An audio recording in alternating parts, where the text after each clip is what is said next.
Good afternoon, everybody, and welcome to this edition of Pitching and Preparing that I'll be giving with Melissa Pye. First up, I'll be looking at how it is that you can pitch to a group of angels. I'm part of the Sydney Angels Committee, and we run a regular program bringing together investors and entrepreneurs seeking funding. And Melissa runs the UNSW Founders program, the 10X Accelerator there. She's the program manager that bring cohorts through, and I'll let her tell you a little bit more about that when she gives her presentation. So what are we talking about today? We're talking about pitching and what is the best way that you can structure your pitch. And then Melissa, as I mentioned, we're talking about how to get and deliver an engaging pitch. So a little bit about Sydney Angels to start with. We are an investor membership organisation that was established 12 years ago. We have 85 members, and it's a team-based investing process. So the idea is that whilst we get together as a membership once every 6 weeks and present 3 companies to the membership, they then form syndicates and they invest through those syndicates, and it's an individual decision, but you get the power of the team. Together with that, we also have a sidecar fund. And so whatever is raised via the syndicate, that might be 10, 20, 50, 100, it might be 200,000. The sidecar matches that fund. So you kind of get double bang for your buck in that sense, in that if we raise 300,000 amongst the members, the sidecar fund matches that and the total raise becomes 600,000. So it's a fund that we've had. We're on our second version of the fund, and it co-invests with every investment that the members do. So I wanted to give you a little idea of what an application looks like when we receive it. So we have a 6-week cycle, and the 6-week cycle is comes to us, and it's an online application that you go through our website. And this is the form of a successful application that went through about 4 years ago with Easy Collect. And just to give you a bit of an understanding of the information it is that we receive once you've filled out that application online. There's page 2 of the application. These are the questions. I'm sure this presentation is recorded for those who may not be here, so there's no need to write down all the information, but it just gives you an idea of what it is that we get when we do it. Okay, so typically we invest in startups who are raising post friends and family. As I mentioned, sort of 2 to 600K, and this is some of the investing we've done since we started in 2008. And you can see the blue piece down the bottom is the members, and the orange or reddy piece is the sidecar fund. And then we also often co-invest with other angels groups, with other VCs, etc. There might be one or a number of different organisations that you'll find that will join in the investment with your company. So as you can see, we're not by ourselves, we're part of a community, and the whole idea there, of course, is to raise as much money as possible for entrepreneurs and founders so that they can have the greatest chance of success. We're keeping on growing. We've invested $29 million to date. This is as of the end of September, and that has catalysed 10 times more. So at the moment, that is worth $330 million into about 73 different startups over the past 12 years now that we have been part of it. As you can see, the split down or the breakdown there as well. So what's that process I mentioned?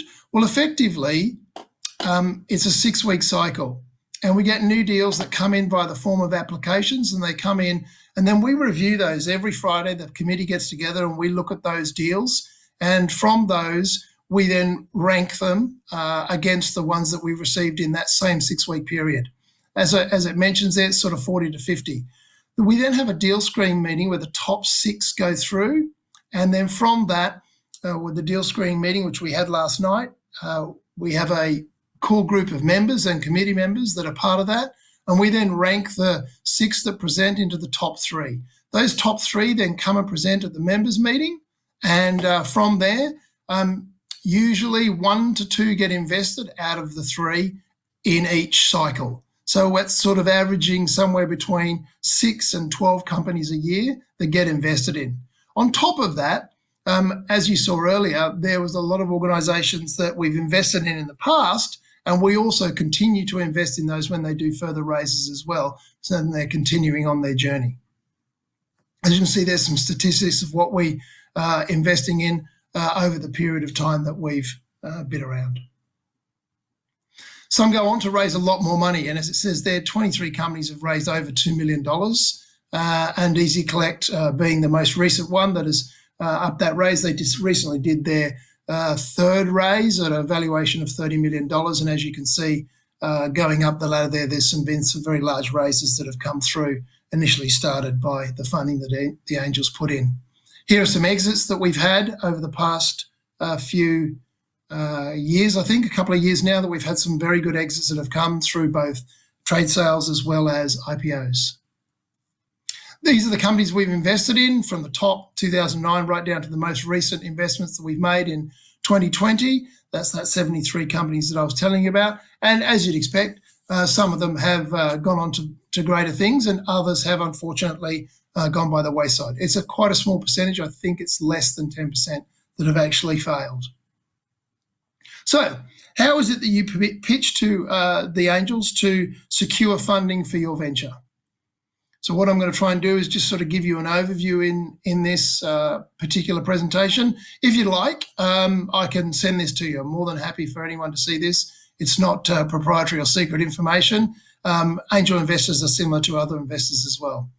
So I think the most important thing here really is that, you have a connection to what it is that you're saying. Keep it to a high level.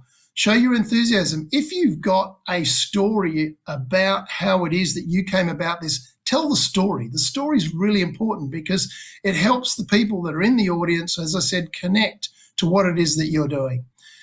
You really want 3 key things for people to remember, because they won't remember a lot more. They really need to understand what the problem is you're solving, what's the solution to that, and how is it that you are going to sort of monetize that and turn it into an operational business. So the first thing you need to do when you're taking people on this journey is really be clear about what it is the problem you're solving. Be specific. Use simple language so that everybody in the room can understand, and also try and bring it home with how painful this problem can be. If there's an opportunity to also share the market size about it, of the problem you're solving, that gets people's attention early on that you're actually solving an important problem. Okay, so then move after you've solved the problem, after you've illustrated the problem, to your solution. And what is it about your solution that makes it best, that makes it unique, that makes your solution something that people would want to pay money for? Because at the end of the day, that's part of the revenue program. And the customers that, how it is that they benefit from that solution, particularly over what else is all available at the moment, or if there's nothing available, how it benefits them against the do nothing option. And remember, one of the key things here is you've lived this for quite some time, and often the audience that you are presenting to are seeing it for the very first time. So this is about understanding your audience. So one of the pieces of advice I give to is present it to strangers if you can. Present it to 16-year-olds. Present it to people who don't know what you're talking about. Because the simpler you can explain it, the more likely people are to understand that, and the more interested they are in what it is that you have as a solution to a particular problem as you go on down through your presentation. So first of all, it's really important to really outline your target customers and who it is that have the problem. This is all about defining your market. How many of them exist, and what will they pay to solve the problem? It's very important that you're able to show that what you're offering is actually going to probably save them some money as well and be of great benefit to them. Segment the market out, because you might have different solutions for different parts of the marketplace as well. And you might also have revenue that will come through further development of your product, and you want to lay that out as well as to see how your product evolves and how you might be serving other markets or other strands, or where it can be applied to different things. And also then, how much of that market do you intend to get? Because what other time you'll tend to find is it actually only takes a very small percentage to actually make a business out of what you've got. So if the full marketplace is worth $100 million and you only take 1%, well, you've got a $1 million business there in, say, the first 2 years. So it's very important to sort of demonstrate that. 1%, all that is a very small portion, but what it demonstrates is how much more of the marketplace there is left for you to capture as the business grows. The competition. So this is important as well. Sometimes you're not the first person to have come up with a solution to this. So let's identify who the competition are. And part of this is important because one of the key things, and this is a writer-downer, is that the angels themselves are looking at how they can mitigate risks. So they're looking for the risk in your business. They're looking for the areas that either you might not have thought of or you might not have covered. So they want to understand from a competition perspective, which is a risk perspective, what are the risks that are out there to you getting your business off the ground? So understand your competitors, put yourself in the picture with your competitors and really be able to articulate how you differentiate yourself and also back it up. How is it that you know this? And this is often done through research and feedback from customers as well. Another really key piece that is part of a risk assessment is also around your team. What experience does your team have? Who are the team? Have they owned startups before? Have they experience in founding a company and run a company? Is it in this country? Is it in another country? What are some of the achievements that they've got to date that show that they have a vast amount of experience in the area that you as a business are trying to become the experts in as part of your solution? And what is the skills that are relevant to success, not just the subject matter skills around what it is that you are you're putting forward, but also the other areas that where you need to have good skills, such as in marketing and sales, and maybe a deep nature of a technological basis, or perhaps business people, or perhaps people who have been in this before who might form of your advisory board. So it's important that you gather a really good group together with you as you go on this journey and you take us with you. What are the short-term plans that you have? So let's look at what is it that you plan to achieve with your solution. 3 to 5 year plans these days, they might be looking out a little far. I'd say be very, very clear about what you can do in the next 12 months. Of course, we also recognize that whilst you have a lot of experience in this marketplace, when it comes to starting a business in this particular area, you might not be the expert in every area. So as a result, there's things for you to learn. And the people in the room are more often open to helping you with that, as long as you've thought about it. So when you're showing it is how you're going forward, you're just showing you've given it some thought. We do understand that at the same time, this isn't prescriptive. We're not saying that this is exactly what you've got to do, because there's learnings along the way that might change that journey as different challenges come up. But you also want to talk about, at some point, what might be the exit, because the investors are sitting around you, and remember, they've got an investment mindset. So they're thinking to themselves, how is it, how much money is it that I'm giving you? What is it that you're going to do with it? And of course, that piece at the end there, which is, how are you going to give me the money back? Is it going to be a trade sale? Is it going to be an IPO? So if you've just thought about that and looked at some of the companies and some of the other exits that you can compare it to in a particular marketplace, which is why it's often good to have had competitors and predecessors to your problem, your solution, that can give people an idea about what this market's worth, and is it something that's worth investing in.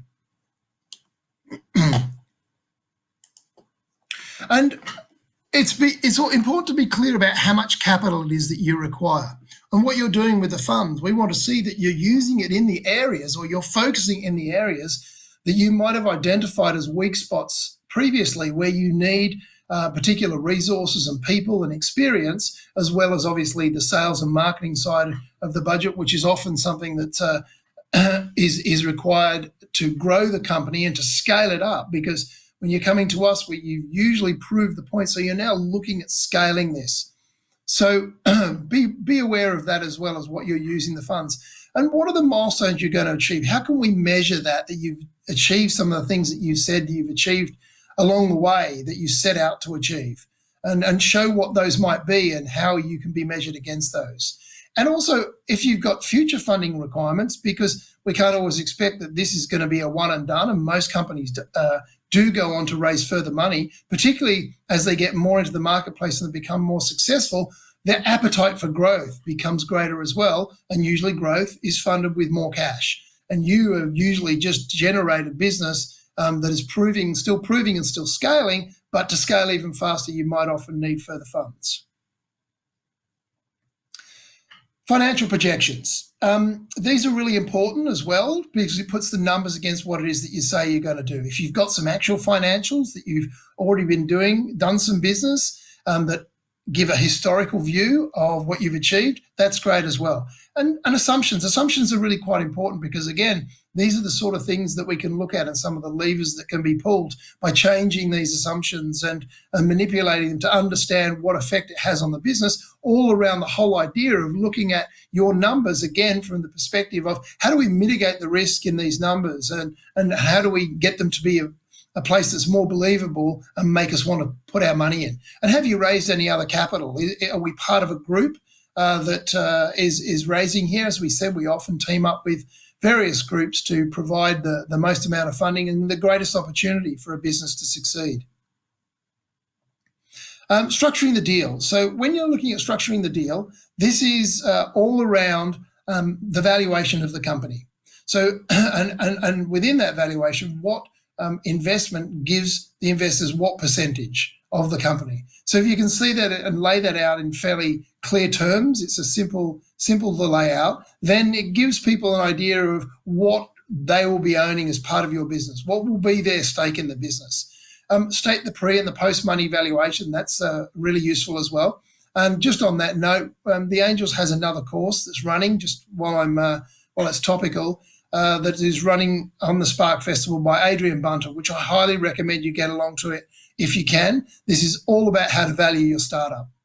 So state the pre-money valuation, and as you can see, there's a little calculation there as to give people an idea as to what it would be that they would represent in terms of ownership. And a cap table is usually useful if there are other investors. If you've done a friends and family, for example, that would also be useful. Okay, so in conclusion, what would I say? Provide a high-level summary. Make sure people really understand the problem, the solution, and what your business model is in terms of being able to monetize the solution.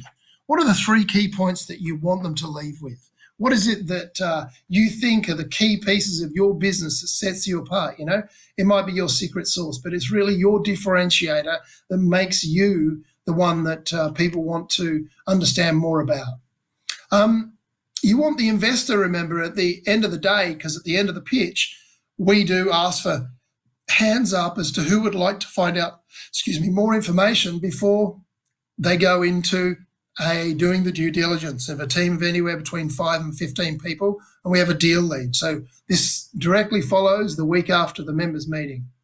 And what happens there is you then get a much deeper dive in the syndicate meetings that then take place weekly into your business. So what is it that you're going to leave the investor with to make them want to come along and understand more about your company and look a little more under the hood with the idea of perhaps investing in your company and helping you to realize the vision it is that you've painted? The aim of it, of course, is just to get that conversation started and be prepared for any questions. A lot of this is to do with seeing if you understand at a deep level some of the challenges that you will face. Also, if you've got other slides there that you've pre-prepared, they're also useful as well if you can flick to them to help give you back up to answering any questions that might then come. Okay, well, that's all from me today.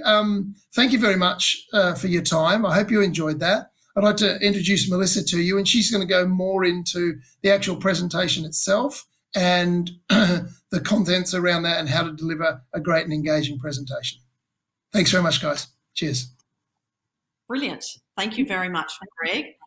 So we'll bring up our slides. I'm Melissa Pye, and I'm the University of New South Wales Founders 10X Accelerator Program Manager.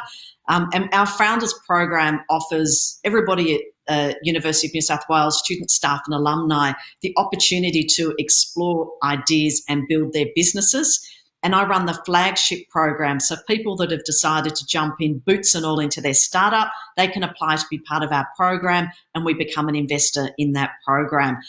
We have wonderful people along to support people during that program. We're currently in week 9 of 10 weeks of the program, and Greg and part of the Sydney Angels have just participated in our program, helping them to understand what it takes to raise money from Sydney Angels.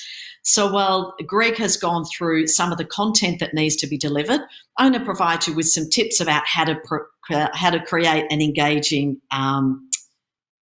pitch. So I'm just going to move my slides along.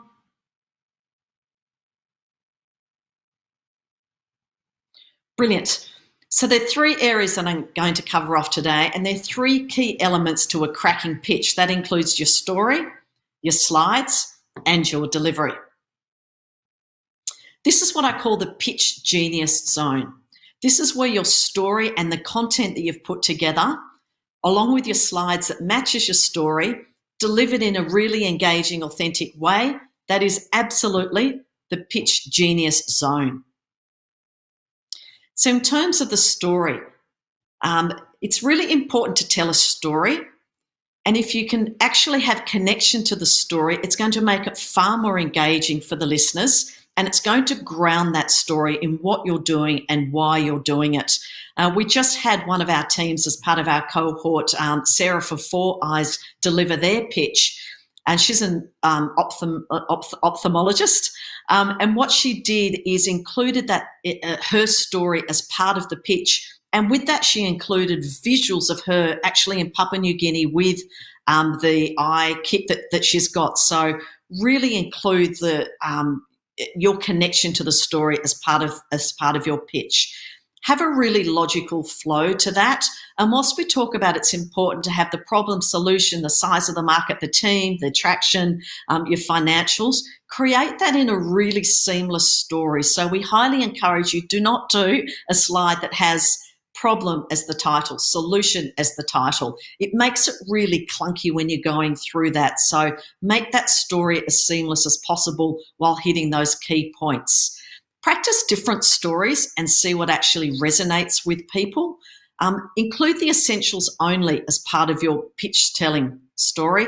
As Greg mentioned, use everyday language and keep it really simple. So get rid of any of that jargon that you might want to use. And as Greg suggested, try out your story with a 16-year-old and see if it lands with them.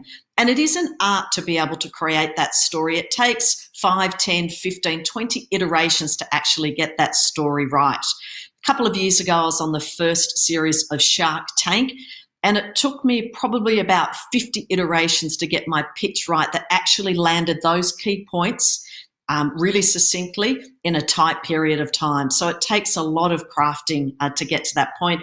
And as I mentioned, add a personal touch where you're comfortable. And when you are talking about a personal story, the authenticity will start coming through. So will that emotion.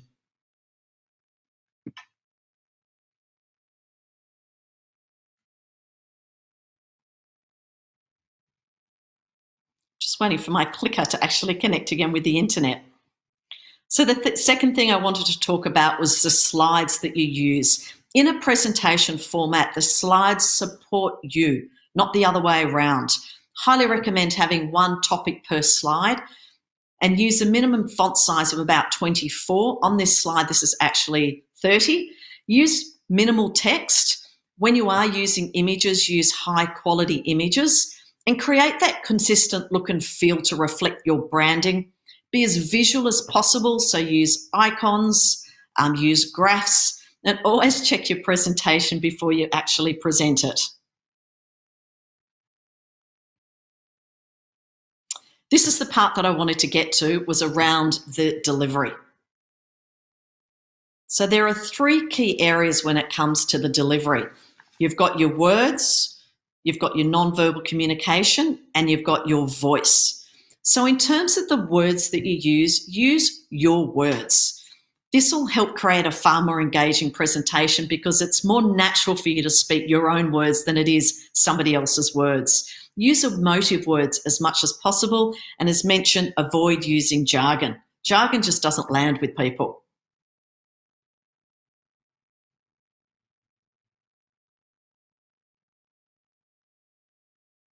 Sorry, the slides are jumping around a bit.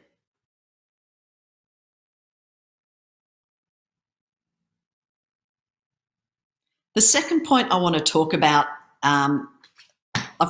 my slides have just jumped around. I can't get to my point. The second thing I wanted to mention about is probably one of your most powerful things that you have in your toolkit is the power of your voice. And you can use your voice in so many different ways to create that real engagement with your presentation. The first point is around the energy and emphasis that you have on particular words and particular points. So use that as a tool just to keep that structure and just to keep that energy pumping along as part of your presentation. Pitch inflection is another really good one. So a downward inflection makes a really good point. An upward inflection, when you finish on an upward inflection, it's like you're asking a question.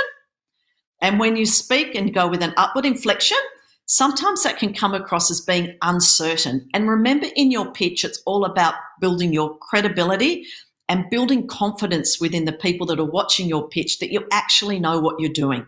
So that downward intonation can really make a good point. And an upward intonation can make you look like you're a bit unsure and not sure what you're talking about. So watch your intonation is another thing. Your register, you can use a higher register or you can use a lower register. With a higher register, it can often come across as being not quite sure about what you're talking about, versus a lower register really helps to ground your points and bring them home. Your rhythm and pace can also add texture to your presentation. So often when you get nervous, people can start talking really quickly when they're in their presentation. I'm nervous and I'm talking faster and people are missing the points. So really start slowing it down to show that you are in control of what you're talking about, and once again to build that confidence. Another thing that you can use with your voice is your volume. So you can speak quite loudly to make a point, but often you can speak quite silently, quite as to make a point as well. And one of my favorites is to really get a point across is the power of a pause. So there are a couple of different techniques that you can use when it comes to your voice. The next one is the non-verbal communication. When you're in the physical space, people can see your entire body. So it's a bit easier to think about non-verbal communication where you can see your feet, you can see where your legs are. But so many pictures are done in this Zoom space at the moment. So people can see probably from my shoulder up to my face. So being really conscious about your facial expressions, the use of your eyes and your blinking, and your hand contacts. You can see my hands come out quite a bit. I use my hands quite a bit in my communication. So think about what you're doing with your non-verbal communication, because it actually accounts for about 80% of your communication, and it is a lot harder to consciously control than your words.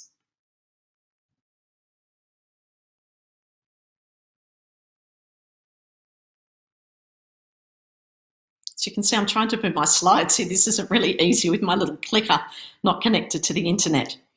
Sweet. A couple of tips for video delivery.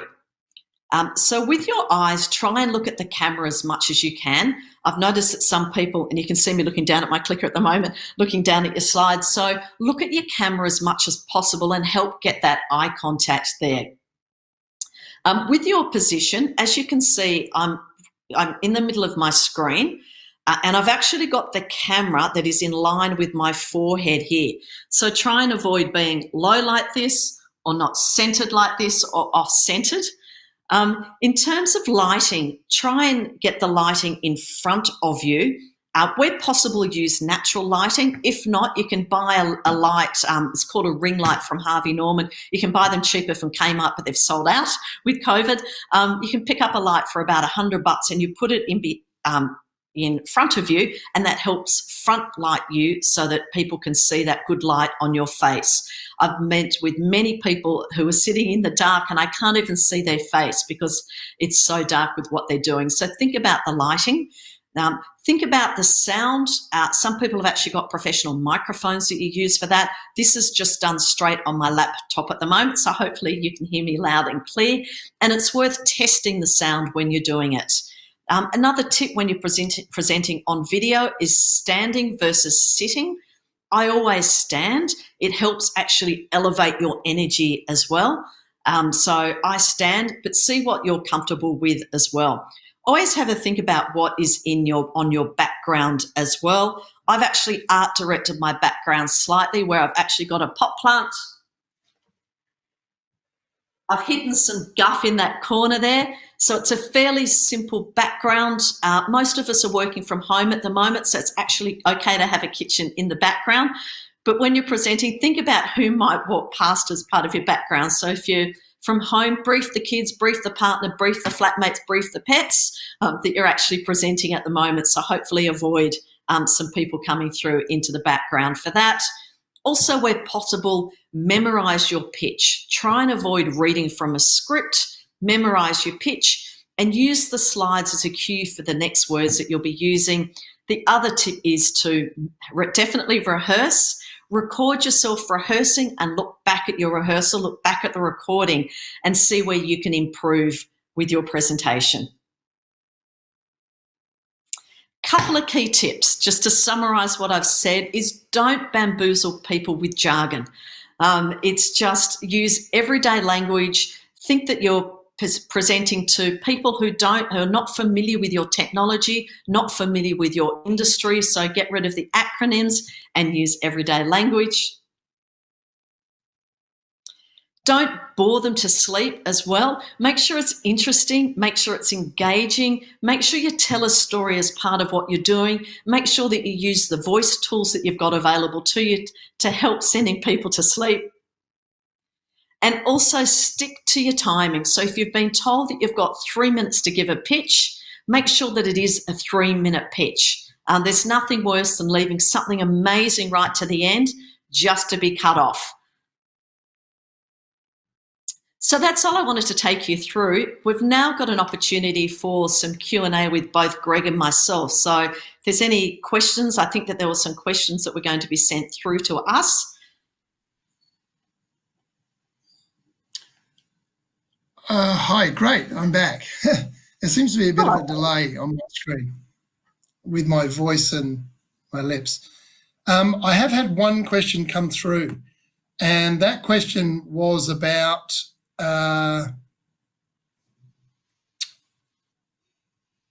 what percentage of investments are made in women-led owned businesses?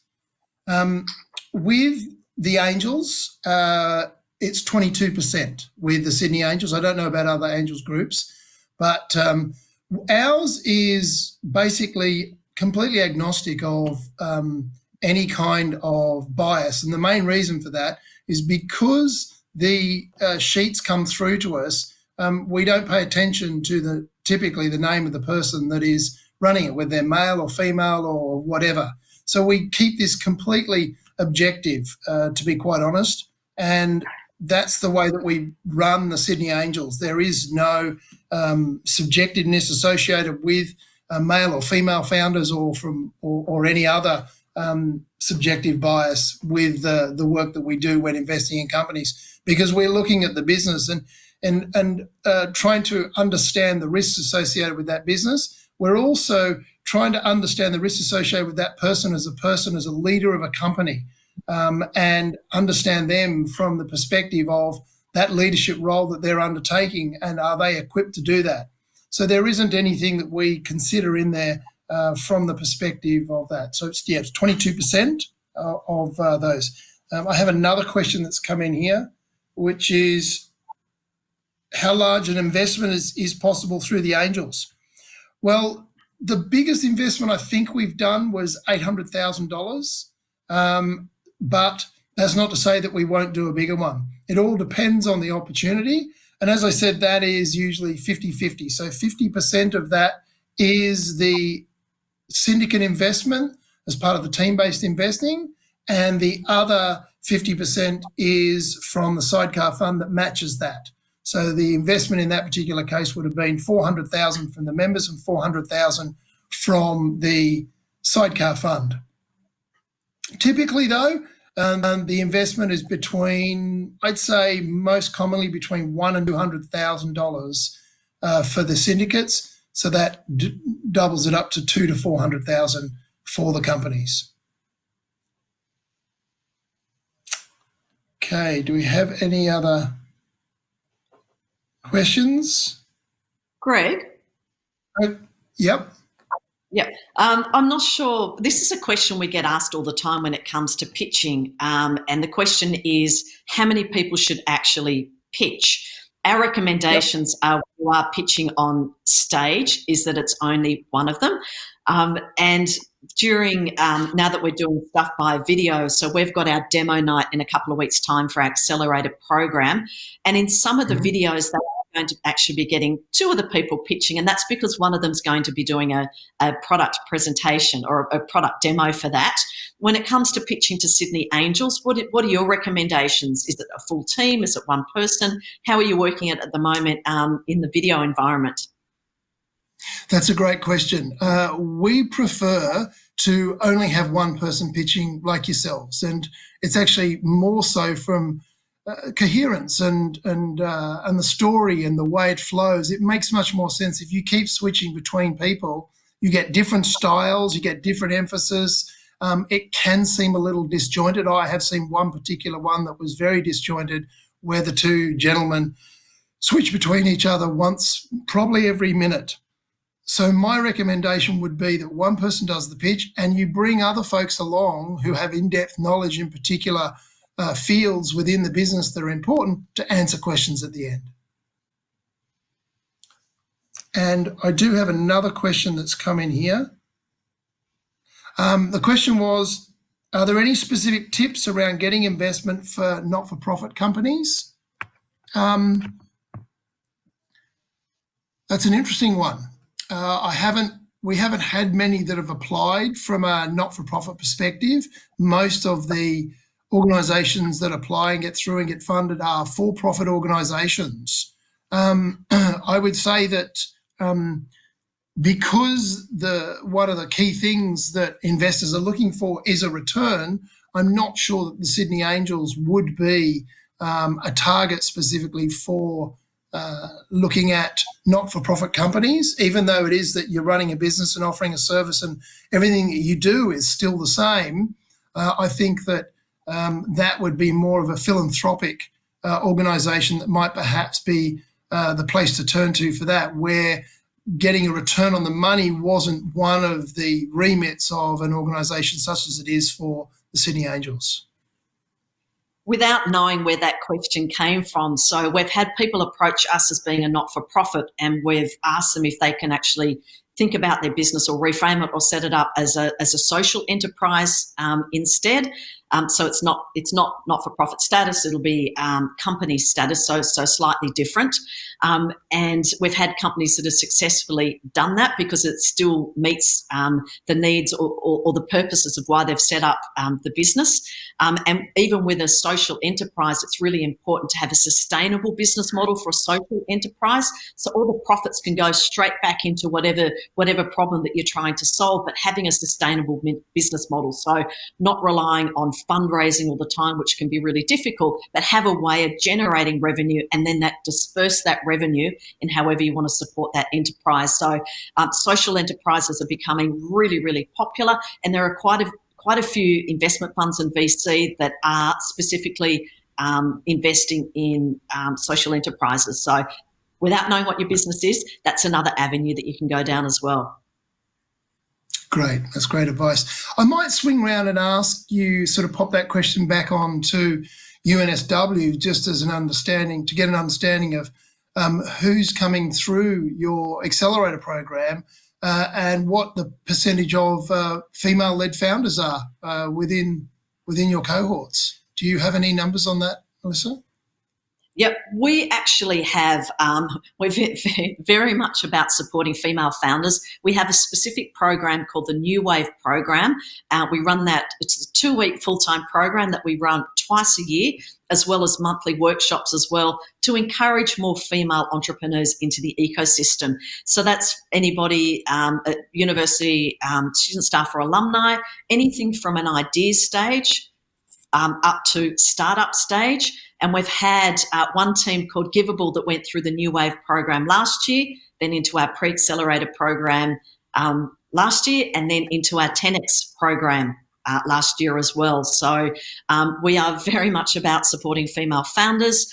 About 30% of our applications for the 10X program that came through this year were from female founders or female co-founders. And I'm happy to say within the cohort that we've got 30% of our teams that accepted into the program have a female founder or co-founder for that. So that is very much on our radar. We do actually have some metrics around ensuring that we are encouraging as many people, as many females into the startup ecosystem as well. But interestingly enough, it was only about 30% of our applications that did have female founders and co-founders in that. So part of our mission and what we're doing is making sure that it is an ecosystem or an environment that is supportive and encouraging of female entrepreneurs. So we highly encourage anybody to speak with us about getting involved in the ecosystem, but really important. Yeah, no, that's great. It's good to see that you guys are actually, because you kind of exist before us, then if you're encouraging that, that's great. We will see more of them come through looking for funding. So that's great. There's another question here. It says there was a prior session on governance. What is the base governance that you look for on a startup, or do you focus more on the market fit and need? I would say that for us, it's because it's more of a commercial side of things that we're looking at. I would say that it's more about your business model. And, as I mentioned, looking at mitigating risks, it's where probably the governance side of things comes in, because a lot of businesses are contained, especially medical businesses have to go through quite a degree of accreditation and approval before they can release their products. So the governance itself is built into the system of whatever the business is about. And we tend to find that most of the startups are well aware of what is the governance around that. But also one of the things that we offer is that we partner with a legal firm and they provide us with somebody who looks at the IP side of things. And so for each of the sessions that we run, the syndicates, we have a person who attends that and looks at how defensible, because of course this is an area of risk, how defensible is your product within the current marketplace that you're in, and what are the elements of it that you can either patent or that you can have as a trade secret or that you can put a trademark on, etc., to be able to protect whatever it is that you're looking to move forward with there. Another question that's come through: are there angel investors who make non-equity investments? Well, for us, what it comes down to is what is being offered, and typically we're offered a equity as the standard piece. However, you do sometimes get C notes and safe notes. We tend not to use those so much, and the reason that we do like to have equity stake is because you'll tend to find that the angel type of investor is what we like to call the smart money. You'll find out there in the audience when you're pitching and presenting to them that you've got a wealth of knowledge and experience. There are ex-founders and entrepreneurs in the audience, and there are also people with very, very deep knowledge about each of the different areas that you as entrepreneurs will be looking to draw from as part of your pitch. So for us, the idea is we provide organisations with not just the financial means, but we also provide means of support through information and through help, through directorships, etc. So you get a little bit more with angel investment than just the financial side of it. We're more interested in how your business is progressing. I'll give you a good example. Easy Collect, which I originally invested in myself. I can talk from personal experience here back in 2016. I also then worked on a leadership program with them in 2017. I then worked for them in 2019 while they found, as an interim sales manager, while they found their long-term salesperson. And then I also, in the time I was doing that, I ran 2 more raises for them as well. And one of our other committee members is also now on the board. So it just gives you an idea as to how much we do like to get involved with an organisation, and the financial and equity piece of it is a good feeling for an angel investor to own part of the company, part of something he's also putting time, or she's putting time and effort into as part of the journey of helping make you successful. Is there something that you'd like to add to that at all, Melissa? No, we're obviously different. We offer a safe note, which is different to that. So, okay, no problem at all. Okay, it looks like we are bang on time there. I can see the clock just counting down, and I think all the questions have come through. I do like when things run on time. So thank you very much, everybody, for attending, and I hope you enjoyed the session. I'm not sure how the presentations are made available, but mine is certainly available to you if you'd like it. Melissa, I'm sure you feel the same way about yours. Yep. So terrific. That's wonderful. So thanks very much, guys. I hope you enjoyed that, and I hope you enjoy the rest of the Spark Festival and some of the other presentations that we've got going on. Thanks, guys. Thanks. Thank you very much.